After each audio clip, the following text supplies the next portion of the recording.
Hello everyone, welcome back to this channel. WBSSC group C group D যে সিরিজটা আমাদের চলছিল সেটার আরো একটা ক্লাস নিয়ে চলে এসেছি আমরা, এবং আজকে আমরা পড়বো এনভায়রনমেন্টাল অ্যাওয়ারনেস সম্পর্কে কিছু কোয়েশ্চেন অ্যান্সার এবং সাথে অ্যাসোসিয়েটেড ডেটা। এনভায়রনমেন্টাল অ্যাওয়ারনেস আলাদা করে মেনশন করা আছে সিলেবাসে, তাই অবশ্যই এই সম্পর্কে কোয়েশ্চেন অ্যান্সার তোমাদেরকে প্র্যাকটিস করে যেতে হবে। এক্সাম একদম দোরগোড়ায়, যারা প্রিপারেশন করছো আই হোপ তোমাদের প্রিপারেশন খুব ভালো রকম চলছে। প্র্যাকটিস করো, খুব বেশি বেশি করে কোয়েশ্চেন অ্যান্সার প্র্যাকটিস করো, মক দাও, ম্যাথ প্র্যাকটিস করো, ইংলিশ যাদের গ্রুপ সি রয়েছে ইংলিশ প্র্যাকটিস করো, এবং আমাদের এই যে প্র্যাকটিস ক্লাসের পিডিএফ গুলো সেটা তোমরা আমাদের টেলিগ্রাম সেকশনে পেয়ে যাবে। টেলিগ্রাম চ্যানেল জয়েন করে নিও, ডেসক্রিপশনে লিঙ্ক দেওয়া আছে। তো এনভায়রনমেন্টাল অ্যাওয়ারনেস বলতে কি বোঝায়? এনভায়রনমেন্টাল অ্যাওয়ারনেস বলতে বোঝায় পরিবেশে যে সমস্ত উপাদান রয়েছে, বায়োটিক অ্যান্ড অ্যাবায়োটিক উপাদান। বায়োটিকের মধ্যে পড়ছে যে সমস্ত জীবজ উপাদান, যেরকম প্রাণী, উদ্ভিদ, ব্যাকটেরিয়া, ভাইরাস, এগুলো হচ্ছে জীবজ উপাদান।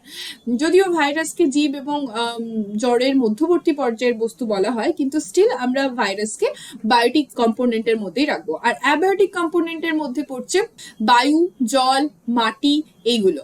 এবং এই যে বায়োটিক এবং অ্যাবায়োটিক কম্পোনেন্ট, এদের সম্পর্কে যে অ্যাওয়ারনেস, তাদের সম্পদের সুরক্ষা সংরক্ষণ সম্পর্কে মানুষের মধ্যে যে জ্ঞান এবং দায়িত্ববোধ, তার যে সচেতনতা, সেটাই হচ্ছে এনভায়রনমেন্টাল অ্যাওয়ারনেস। তো এই সম্পর্কে কি কি কোয়েশ্চেন রয়েছে একটু দেখি। বিষয়টা আশা করি বোঝা গেছে। ফার্স্ট কোয়েশ্চেন হচ্ছে, বিশ্ব পরিবেশ দিবস কবে পালন করা হয়? বিশ্ব পরিবেশ দিবস পালন করা হয় 5 জুন। এই বছরের পরিবেশ দিবসের থিম কি ছিল সেটা একটুখানি দেখে নেবে, কমেন্ট সেকশনে উত্তর করবে। 3R নীতি পরিবেশ সচেতনতার একটি গুরুত্বপূর্ণ অংশ। এই 3R নীতি বলতে কি বোঝায়? 3R হচ্ছে রিডিউস, রিইউজ এবং রিসাইকেল। যে সমস্ত বস্তুগুলো পরিবেশের ক্ষতি করছে সেই বস্তুগুলোর ব্যবহার কমাতে হবে, বারবার রিইউজ করতে হবে এক একটা জিনিসকে, যাতে তার মানে সেটার যে ব্যবহারিক গুরুত্ব সেটা বাড়ে, এবং রিসাইকেল করতে হবে, একটা জিনিস থেকে অন্য জিনিস রিসাইকেল করতে হবে। প্লাস্টিকের আবর্জনা রিসাইকেল করে আরো অন্য কিছু বানানো হলো, এরকম ভাবে রিসাইকেল করতে হবে। সেটা হচ্ছে 3R পলিসি। পরিবেশ সচেতনতা নিম্নের কোন ধারণার সঙ্গে যুক্ত? সাস্টেনেবল ডেভেলপমেন্ট, আরবানাইজেশন, ইন্ডাস্ট্রিয়ালাইজেশন নাকি গ্লোবালাইজেশন? সাস্টেনেবল ডেভেলপমেন্টের সঙ্গে যুক্ত। সাস্টেনেবল ডেভেলপমেন্ট মানে যে ডেভেলপমেন্টটা হচ্ছে সেটা যেন সাস্টেন করে অনেক দিন পর্যন্ত, সেই ডেভেলপমেন্ট। মানে এরকমটা নয়, দেখা গেল যে একটা রোড তৈরি করা হলো এবং সেই রোডটা যে মেটেরিয়াল গুলো দিয়ে তৈরি করা হলো সেটা সাস্টেন করছে না বেশি দিন, 1 বছর পরে 1.5 বছর পরে সেই রাস্তাটা আবার খারাপ হয়ে যাচ্ছে, তাহলে সেটা কিন্তু সাস্টেনেবল ডেভেলপমেন্ট হচ্ছে না। ইকোলজি শব্দের প্রবর্তক হচ্ছে আর্নস্ট হ্যাকেল। হুগো দ্য ভির্সের নাম সম্পর্কিত হচ্ছে মিউটেশন থিওরির সঙ্গে। কার্ল ল্যান্ডস্টেনারের নাম সম্পর্কিত ব্লাড গ্রুপিং এর সঙ্গে, এবং ল্যামার্কের নাম সম্পর্কিত হচ্ছে অভিব্যক্তির সঙ্গে। ইকোলজি কি সংক্রান্ত বিদ্যা? ইকোলজি হচ্ছে পরিবেশ বিদ্যা, ঠিক আছে? ইকোলজি হচ্ছে পরিবেশ বিদ্যা। মৃত্তিকা সম্পর্কে যেই বিজ্ঞানের যে শাখায় আলোচনা করা হয় সেটাকে কি বলা হয়? মৃত্তিকা সম্পর্কে যেটাতে আলোচনা করা হয় সেটাকে বলা হয় পেডোলজি, ঠিক আছে? পেডোলজি। কোয়েশ্চেন নাম্বার 7, 2 বা ততোধিক বাস্তুতন্ত্রের মিলনকে কি বলা হয়? যেখানে 2 বা একাধিক বাস্তুতন্ত্র মিশছে সেই জায়গাটাকে বলা হয় ইকোটন, ঠিক আছে? অপশন এ হচ্ছে এখানে সঠিক উত্তর। ধরো একটা উপকূলবর্তী অঞ্চল যেখানে যে জলাভূমি রয়েছে এবং জলাভূমি বাস্তুতন্ত্রের সঙ্গে স্থলাভূমির বাস্তুতন্ত্র মিশছে, তাহলে এই উপকূলবর্তী অঞ্চলটাকে আমরা বলবো ইকোটন অঞ্চল। বা যেখানে একটা গ্রাসল্যান্ড এবং ফরেস্ট এরিয়া মিশছে সেই জায়গাটাকে বলা হচ্ছে ইকোটন অঞ্চল। এই ইকোটন অঞ্চলে কি হয় না, 2 রকমের যে বাস্তুতন্ত্রের যে আলাদা আলাদা বৈশিষ্ট্য, এখানে কিছু মিক্সড বৈশিষ্ট্য দেখতে পাওয়া যায়। ধরো একটা তৃণভূমি বা গ্রাসল্যান্ড, সেখানের একটা ইকোসিস্টেম আছে, এবং একটা ফরেস্ট এরিয়া, সেখানের একটা ইকোসিস্টেম আছে। এই যে মাঝখানের অঞ্চলটা, এই মাঝখানের অঞ্চলটা থেকে এই ফরেস্ট এরিয়া থেকেও জীব এখানে আসে এবং এই গ্রাসল্যান্ড থেকেও জীব এখানে আসে। তাহলে এই ইকোটন অঞ্চলে ইন্টারমিক্সিং হয় এবং দুটো সংগ্রাম রয়েছে, একটা হচ্ছে প্রজাতি সংগ্রাম এবং একটা হচ্ছে আন্তঃপ্রজাতি সংগ্রাম। মানে একটা হচ্ছে ইন্টার স্পিসিস কম্পিটিশন, একটা হচ্ছে ইন্ট্রা স্পিসিস কম্পিটিশন। মানে এই যে ইকোটন অঞ্চলটাতে এখানে একটা কম্পিটিশন হচ্ছে, এবং দ্বিতীয়ত এখানে ইন্টারমিক্সিং এর জন্য নতুন নতুন প্রজাতিরও সৃষ্টি হচ্ছে, ঠিক আছে? নেক্সট কোয়েশ্চেন নাম্বার 8, ডেট্রিটাস খাদ্য শৃঙ্খল শুরু হয় কিসের দ্বারা? এই ডেট্রিটাস কথাটার মানে হচ্ছে মৃত জীব থেকে শুরু হবে, ঠিক আছে, মৃত জৈব পদার্থ থেকে ডেট্রিটাস খাদ্য শৃঙ্খল শুরু হয়। এবং এই যে ডেট্রিটাস যারা সাধারণত ব্যাকটেরিয়া অথবা ফাঙ্গি হতে পারে, এরা কিন্তু খাদ্য শৃঙ্খলের প্রত্যেকটা লেভেলেই কিন্তু এরা কাজ করে। মানে ধরো এখানে রয়েছে উৎপাদক, গাছ রয়েছে উৎপাদক, এবং উৎপাদককে যারা খাচ্ছে এটা হচ্ছে ট্রপিক 1 লেভেল, এটা ট্রপিক 2 লেভেল যারা হচ্ছে তৃণভোজী, এবং তৃণভোজীকে যে খাচ্ছে সে হচ্ছে দ্বিতীয় শ্রেণীর খাদক।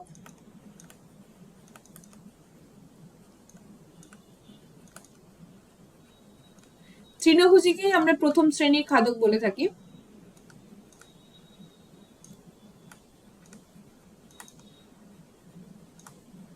এরপরে আসছে তৃতীয় শ্রেণীর খাদক বা সর্বোচ্চ খাদক।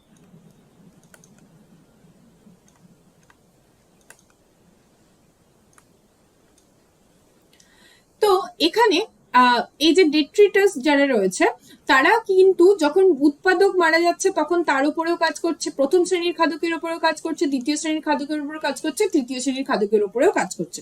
তো খাদ্য শৃঙ্খলের প্রত্যেকটা লেভেলের উপরেই কিন্তু এরা মানে এই যে মৃত জৈব পদার্থ তাদের কাছ থেকে পুষ্টি সংগ্রহ করছে। ট্রপিক লেভেল, এই যে ট্রপিক লেভেল গুলো রয়েছে, এই ট্রপিক লেভেলের একটা লেভেল থেকে যখন দ্বিতীয় লেভেলে যাচ্ছি, উচ্চ লেভেলে যাচ্ছি, তখন কিন্তু কত পার্সেন্ট এনার্জি ট্রান্সফার হয়? মাত্র 10% এনার্জি ট্রান্সফার হয়। নেক্সট কোয়েশ্চেন, খাদ্য শৃঙ্খলের ডিকম্পোজার কোনটা? ডিকম্পোজার হচ্ছে ব্যাকটেরিয়া, ব্যাকটেরিয়া এবং প্লাস হচ্ছে ছত্রাক, এরা হচ্ছে ডিকম্পোজার। ছত্রাক, ব্যাকটেরিয়া এবং ছত্রাক এরা ডিকম্পোজার। এবং এখানে খেয়াল রাখবে লাইকেন, লাইকেন হচ্ছে ছত্রাক এবং শৈবালের সিম্বায়োটিক রিলেশন, ঠিক আছে, সিম্বায়োটিক রিলেশন।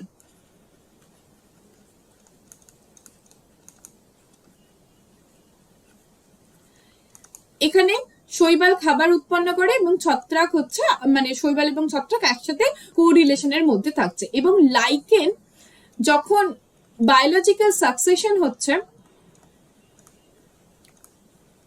বায়োলজিক্যাল সাকসেশন হচ্ছে তখন কিন্তু লাইকেন হচ্ছে ফার্স্ট স্পিসিস, যেটা একটা বেয়ার রকের মধ্যে, মানে যেখানে কোনো বাস্তুতন্ত্র নেই, কোনো ইকোসিস্টেম যেখানে নেই, প্রথমবারের জন্য ইকোসিস্টেম তৈরি হচ্ছে, সেখানে হচ্ছে লাইকেন হচ্ছে একটা পায়োনিয়ার স্পিসিস, পায়োনিয়ার স্পিসিস।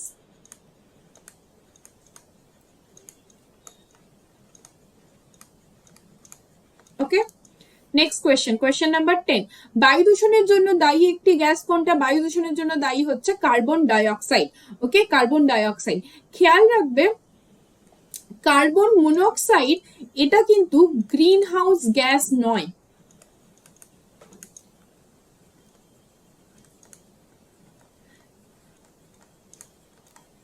কারণ কি? কার্বন মনোক্সাইড পয়জনাস হলেও গ্রিন হাউস গ্যাস নয় কেন? কারণ কার্বন মনোক্সাইডের যে ভাইব্রেশনাল ফ্রিকোয়েন্সি সেটা ওই যে ইনফ্রারেডের বা আলট্রাভায়োলেট যে রেটা রয়েছে তার ফ্রিকোয়েন্সির সাথে ম্যাচ করে না, যার জন্য carbon dioxide green house gas হিসেবে কাজ করে না। এটা খুব ইম্পর্টেন্ট, আমরা অনেক সময় গুলিয়ে ফেলি। এছাড়া নাইট্রোজেন, নাইট্রোজেনের যে সমস্ত অক্সাইড গুলো রয়েছে এবং সালফারের যে অক্সাইড গুলো রয়েছে সেগুলো গ্রিন হাউস এফেক্ট দেখায় এবং অ্যাসিড রেনের সময় সেগুলো থেকে অ্যাসিডও তৈরি হয়। পলিথিন বা প্লাস্টিক পোড়ানোর ফলে নিম্নের কোন গ্যাস নির্গত হয় না? ডাইঅক্সিন, কার্বন মনোক্সাইড, নাইট্রোজেন নাকি সালফার ডাইঅক্সাইড? নির্গত হয় না হচ্ছে নাইট্রোজেন। নাইট্রোজেন প্লাস্টিকের পোড়ানোর ক্ষেত্রে নির্গত হয় না। নিম্নের কোনটি থেকে সিএফসি নির্গত হয়? সিএফসি নির্গত হয় এয়ার কন্ডিশন থেকে, এয়ার কন্ডিশন থেকে, ফ্রিজার থেকে সিএফসি নির্গত হয়। সিএফসির পুরো নাম হচ্ছে ক্লোরোফ্লুরোকার্বন। এছাড়া ফ্রেয়ন, ফ্রেয়নও কিন্তু এই ক্লোরিনের জায়গায় ফ্লুরিন যখন থাকে সেগুলোকে বলা হয় ফ্রেয়ন। ক্লোরোফ্লুরোকার্বন পৃথিবীর কোন স্তরকে ক্ষতি করে? ওজোন স্তরকে ক্ষতি করে। ওজোন স্তরে ক্ষতি করে ওজোন হোল তৈরি করে। এবং তোমরা বলবে ওজোন ডে কবে সেলিব্রেট করা হয়? ওজোন ডে কবে সেলিব্রেট করা হয়? এটা তোমাদের জন্য প্রশ্ন রইল। ট্রপোস্ফিয়ার, ট্রপোস্ফিয়ার হচ্ছে সব থেকে প্রথম লেভেল এবং ট্রপোস্ফিয়ারের মধ্যে আবহাওয়ার পরিবর্তন ঘটে। এখানে এটাকে বলা হয় ক্ষুব্ধ মণ্ডল, এটাকে বলা হয় ক্ষুব্ধ মণ্ডল। এবং স্ট্র্যাটোস্ফিয়ারের মধ্যে ওজোন স্তর অবস্থিত, স্ট্র্যাটোস্ফিয়ারের একটা লেভেলে ওজোন স্তর অবস্থিত। এক্সোস্ফিয়ার হচ্ছে বাইরের দিকে স্তর, এবং মেসোস্ফিয়ার এটা হচ্ছে সব থেকে শীতলতম স্থল, এটা হচ্ছে সব থেকে শীতলতম স্থান, বায়ুমণ্ডলের সব থেকে শীতলতম স্থান। আচ্ছা, ট্রপোস্ফিয়ারের ক্ষেত্রে খেয়াল রাখবেন নিরক্ষীয় অঞ্চলে এর উচ্চতা বেশি এবং মেরু অঞ্চলে এর উচ্চতা কম। প্রতি বছর কবে আন্তর্জাতিক ওজোন সুরক্ষা দিবস পালন করা হয়, যেটা একটু আগেই ধরলাম, সেটা হচ্ছে 16 সেপ্টেম্বর সেলিব্রেট করা হয় ওজোন ডে। এই 16 সেপ্টেম্বরে মন্ট্রিয়াল প্রোটোকল সাইন করা হয়েছিল, যেটাকে মনে করে ওজোন ডে সেলিব্রেট করা হয়। কোন গ্যাসটি অ্যাসিড বৃষ্টির জন্য দায়ী? অ্যাসিড বৃষ্টির জন্য দায়ী হচ্ছে সালফার ডাইঅক্সাইড। সালফার ডাইঅক্সাইড এবং নাইট্রোজেনের অক্সাইড গুলো থেকে সালফিউরিক অ্যাসিড এবং নাইট্রিক অ্যাসিড তৈরি হয়। সালফিউরিক অ্যাসিডের সংকেত হচ্ছে H2SO4 এবং নাইট্রিক অ্যাসিডের সংকেত হচ্ছে HNO3। গ্লোবাল ওয়ার্মিং বা বিশ্ব উষ্ণায়নের জন্য প্রধানত কোন গ্যাসটি দায়ী? গ্লোবাল ওয়ার্মিং এর জন্য দায়ী হচ্ছে কার্বন ডাইঅক্সাইড। এবং খেয়াল রাখবে এখানে যদি জলীয় বাষ্প থাকতো তাহলে জলীয় বাষ্প কিন্তু সঠিক উত্তর হতো, কারণ জলীয় বাষ্পর মানে হিট ধরে রাখার ক্ষমতা অনেক বেশি। আর্সেনিকের প্রভাবে কোন রোগ দেখা যায়? আর্সেনিকের প্রভাবে হয় ব্ল্যাক ফুট ডিজিজ। মিনামাটা হয় পারদের প্রভাবে। এটাই হয় ক্যাডমিয়ামের প্রভাবে। এবং অ্যালবিনিজম, যেখানে মেলানিন প্রোডাকশন হয় না, মেলানিন ক্ষরণ ব্যাহত হয় এবং সেক্ষেত্রে কি হয় না, পিগমেন্টেশন, স্কিনের পিগমেন্টেশন ঠিকঠাক হয় না, যেটাকে আমরা সাধারণত শ্বেতি বলে থাকি, সেটা হচ্ছে অ্যালবিনিজম। এটা একটা জেনেটিক ডিসঅর্ডার।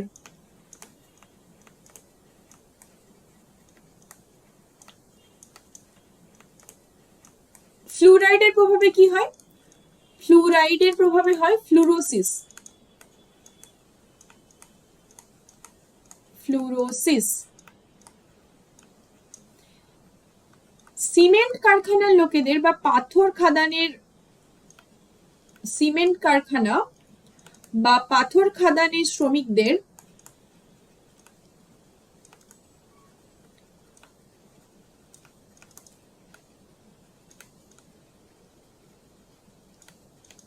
দেখা যায় হোয়াইট লাং, এটাকে বলা হয় সিলিকোসিস। সিলিকোসিস, কারণ সিলিকার কণা তাদের লাংসের মধ্যে জমে যায় এবং হোয়াইট লাং দেখা যায়, সেটাকে বলা হয় সিলিকোসিস। ওকে, নেক্সট কোয়েশ্চেন নাম্বার 18। নিম্নের কোন ব্যাকটেরিয়া নাইট্রিফিকেশনের সঙ্গে যুক্ত? নাইট্রিফিকেশনের সঙ্গে যুক্ত হচ্ছে নাইট্রোব্যাক্টার। ঠিক আছে, নাইট্রোব্যাক্টার হচ্ছে নাইট্রিফিকেশনের সঙ্গে যুক্ত।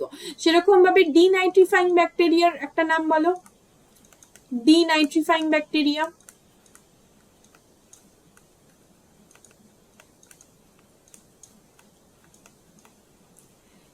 ডিনাইট্রিফাইং ব্যাকটেরিয়া হচ্ছে সিওডোমোনাস।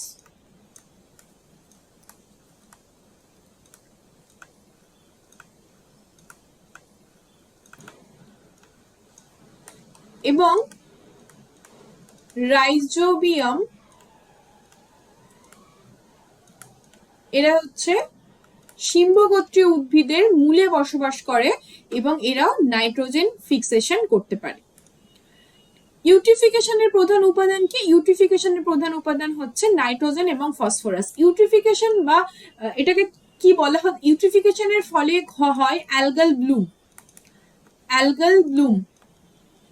ইউট্রিফিকেশন কি না, জলাশয়ের মধ্যে যদি হঠাৎ করে নাইট্রোজেন এবং ফসফরাসের পরিমাণ বৃদ্ধি পায়, তাহলে জলাশয়ের মধ্যে যে জলজ উদ্ভিদগুলো আছে, সেই উদ্ভিদগুলো সাধারণত শ্যাওলা, কচুরিপানা যে উদ্ভিদগুলো আছে, তাদের বৃদ্ধি প্রচুর বেড়ে যায় এবং জলাশয়ের মধ্যে যে ডিজলভ অক্সিজেন রয়েছে, সেই ডিজলভ অক্সিজেনের ঘাটতি দেখা যায়, যেটাকেই বলা হচ্ছে ইউট্রিফিকেশন। এবং এই অ্যালগাল ব্লুম কেন হয়?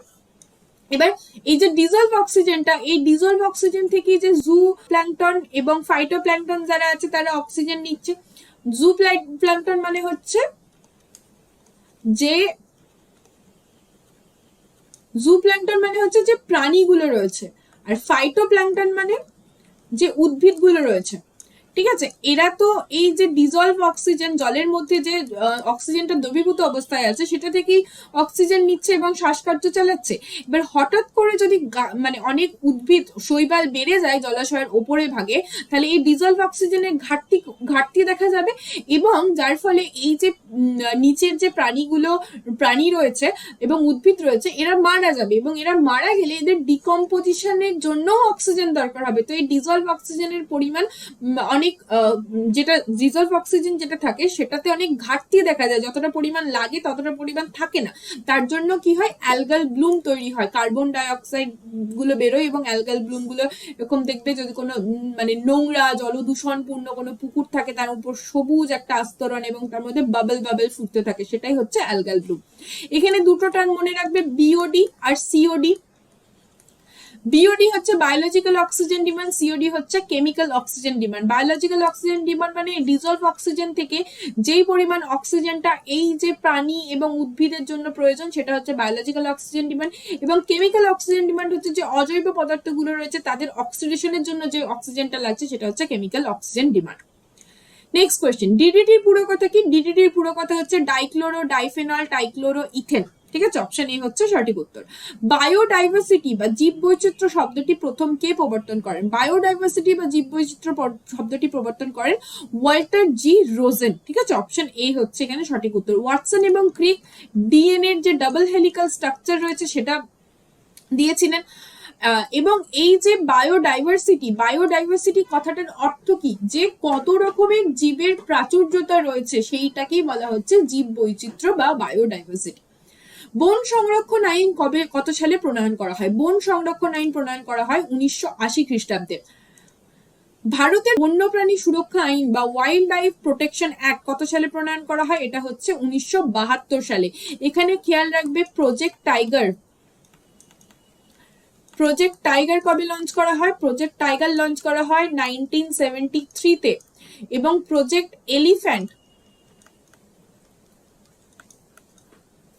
এলিফ্যান্ট লঞ্চ করা হয় 1992 তে, আর প্রজেক্ট টাইগার লঞ্চ করা হয় জিম করবেট ন্যাশনাল পার্কে। ঠিক আছে, যেটার নাম এখন চেঞ্জ হয়ে গেছে, জিম করবেট ন্যাশনাল পার্কে, যেটার নাম এখন হয়ে গেছে Ramganga national park.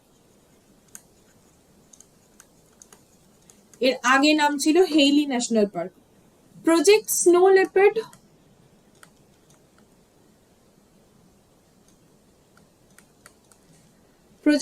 Leopard launch করা হয় 2009 এ। কত সালে ভোপাল গ্যাস দুর্ঘটনা ঘটেছিল? ভোপাল গ্যাস দুর্ঘটনা ঘটেছিল 1984 খ্রিস্টাব্দে, এবং এখানে এমআইসি মিথাইল আইসোসায়ানাইড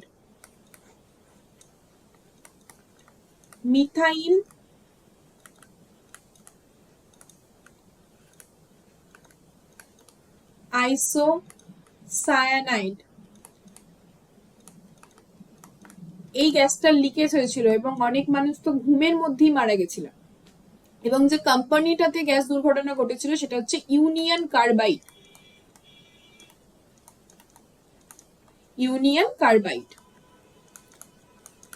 নেক্সট 25, চার্নোবিল দুর্ঘটনা কিসের বিস্ফোরণের ফলে ঘটেছিল? চার্নোবিল দুর্ঘটনা হচ্ছে পারমাণবিক বিস্ফোরণের ফলে ঘটেছিল, এবং এটা হচ্ছে রাশিয়াতে।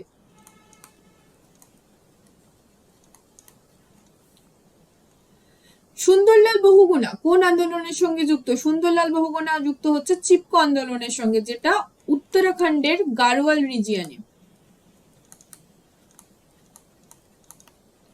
গাড়োয়াল অঞ্চলে।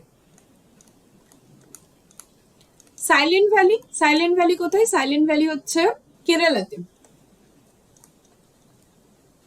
নর্মদা বাঁচাও আন্দোলন, এটা গুজরাটে।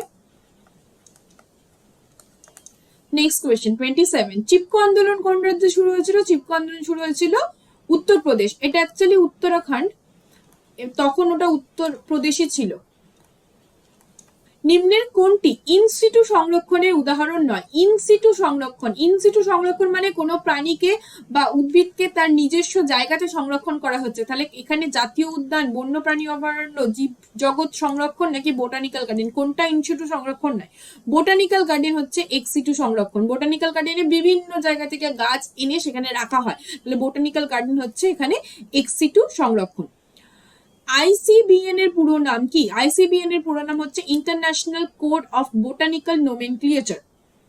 এখানে ICZN ও আছে, international code of zoological nomenclature. Botanical nomenclature হচ্ছে প্লান্টের বা উদ্ভিদের নাম ঠিক করে, আর জুওলজিক্যাল নোমেনক্লিচার হচ্ছে অ্যানিমালসদের বা প্রাণীদের নাম, সায়েন্টিফিক নাম সেটা ডিসাইড করে। IUCN এর পুরো নাম কি? IUCN এর পুরো নাম হচ্ছে international union for conservation of nature. এই IUCN রেড ডেটা বুক এর ডেটা কালেক্ট করে। রেড ডেটা বুকে যে সমস্ত এন্ডেঞ্জার স্পিসিস গুলো আছে সেগুলোকে রেড ডেটা বুকের মধ্যে রাখা হয়। ভারতের প্রথম কোন রাজ্যের দিওগন কনজারভেশন রিজার্ভ সম্প্রতি international union for conservation of নেচারের মর্যাদা পেয়েছে? তো দুগং কনজারভেশন অ্যান্ড রিজার্ভ এটা কোথায় অবস্থিত? এটা অবস্থিত হচ্ছে তামিলনাড়ুতে। ভারতে প্রজেক্ট টাইগার কত সালে চালু হয়? একটু আগেই বললাম 1973-তে। প্রজেক্ট চিতা, লেপার্ড, স্নো লেপার্ড বলেনি, লেপার্ড, প্রজেক্ট চিতা কবে চালু করা হয়? এটা হচ্ছে 2022-এ। ভারতের প্রথম চিতা সাফারি কোন রাজ্যে শুরু হয়েছিল? ভারতের প্রথম চিতা সাফারি শুরু হয়েছিল মধ্যপ্রদেশ রাজ্যে। কবে ওয়ার্ল্ড আর্থ ডে পালন করা হয়? ওয়ার্ল্ড আর্থ ডে পালন করা হয় 22শে এপ্রিল। বিশ্ব জলভূমি দিবস কবে পালন করা হয়? 2রা ফেব্রুয়ারি। কারণ এই দিনকে রামসার কনভেনশন সাইন হয়েছিল। রামসার কনভেনশন সাইন হয়েছিল। রামসার হচ্ছে ইরানের একটা শহরের নাম, এবং এই শহরে জলাভূমি সংরক্ষণের জন্য রামসার কনভেনশন সাইন করা হয়েছিল। এবং ভারতের প্রথম রামসার সাইট হচ্ছে চিল্কা হ্রদ এবং কেওলাদেও ন্যাশনাল পার্কের যে জলাভূমিটা রয়েছে সেটা। এবং এখানে আরেকটা জিনিস মনে রাখবে, মন্ট্রিয়াক্স রেকর্ড, এই মন্ট্রিয়াক্স রেকর্ডের মধ্যে সেই সমস্ত জলাভূমিগুলো রয়েছে যেগুলো মানুষের কার্যকলাপের ফলে তাই সেই জলাভূমির যে জীব বৈচিত্র্য সেটা বিপন্ন। এই মন্ট্রিয়াক্স রেকর্ডের দুটো জলাভূমি আছে, একটা হচ্ছে কেওলাদেও ঘানা ন্যাশনাল পার্ক, আর একটা হচ্ছে লোকটাক হ্রদ। লোকটাক হ্রদ কোথায় অবস্থিত? লোকটাক হ্রদ। আর একটা হচ্ছে কেওলাদেও ঘানা ন্যাশনাল পার্ক, বা যেটার আগের নাম ছিল ভরতপুর বার্ড স্যাংচুয়ারি। এই দুটো হচ্ছে মন্ট্রিয়াক্স রেকর্ডে আছে। মন্ট্রিয়াক্স রেকর্ডে আছে। লোকটাক হ্রদ হচ্ছে মণিপুরে অবস্থিত, এবং এই লোকটাক হ্রদ হচ্ছে একমাত্র ফ্লোটিং ন্যাশনাল পার্ক, ভাসমান national park. Next question, Ramsar site কিসের সঙ্গে সম্পর্কিত? জলাভূমি সংরক্ষণের সঙ্গে সম্পর্কিত। ভারতের প্রথম রামসার সাইট কোনটা? চিল্কা হ্রদ ভারতের প্রথম রামসার সাইট। এবং ভারতের সব থেকে ছোট রামসার সাইট কোনটা? তোমরা কমেন্ট সেকশনে বলবে।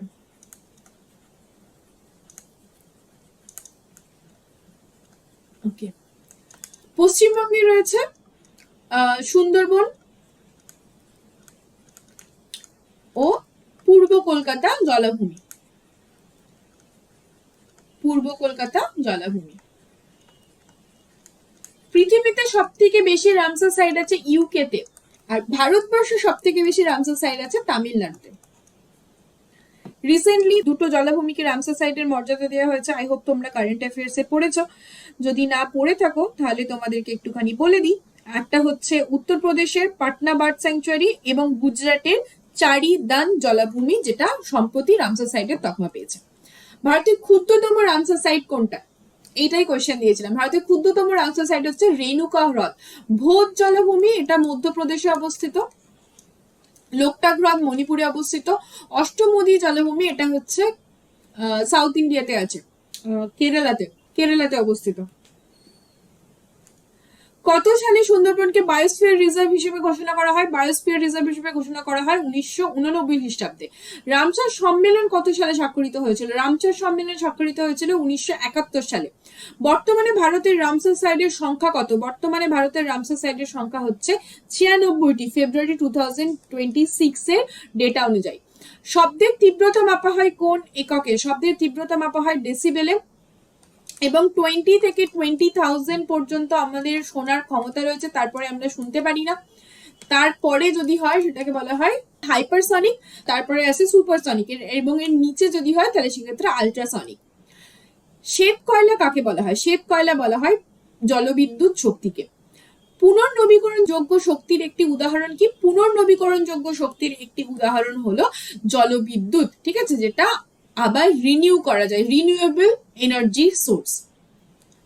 একটি অপ্রচলিত শক্তির উদাহরণ কি? অপ্রচলিত শক্তির উদাহরণ হচ্ছে বায়ু শক্তি, উইন্ড এনার্জি। তামিলনাড়ুর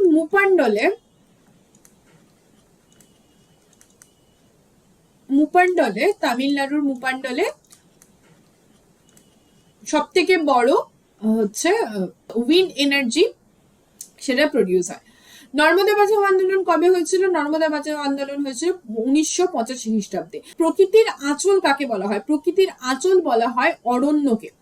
মিনামাটা রোগ কোন দূষণের ফলে হয়? পারদ দূষণের ফলে হয়। ক্যাডমিয়ামের ফলে ইটাই, আর্সেনিকের ফলে ব্ল্যাক ফুট ডিজিজ, আর প্লাস্টিক দূষণের ফলে তো অনেক রোগ হয়। এখন তো এত মাইক্রোপ্লাস্টিক হয়ে গেছে যে আমাদের লাংসের মধ্যেও মাইক্রোপ্লাস্টিক পাওয়া যাচ্ছে।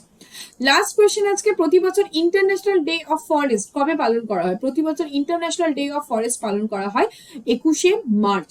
ঠিক আছে, তো 50 কোয়েশ্চেন আমরা ডিসকাস করলাম। আই হোপ ক্লাসটা তোমাদের ভালো লেগেছে। পিডিএফ তোমরা টেলিগ্রাম সেকশনে পেয়ে যাবে। যদি ভালো লেগে থাকে বন্ধুদের সাথে শেয়ার করো, এবং অবশ্যই কমেন্ট সেকশনে জানিও কে কতগুলো উত্তর করতে পারলে। দেখা হবে নেক্সট ক্লাসে।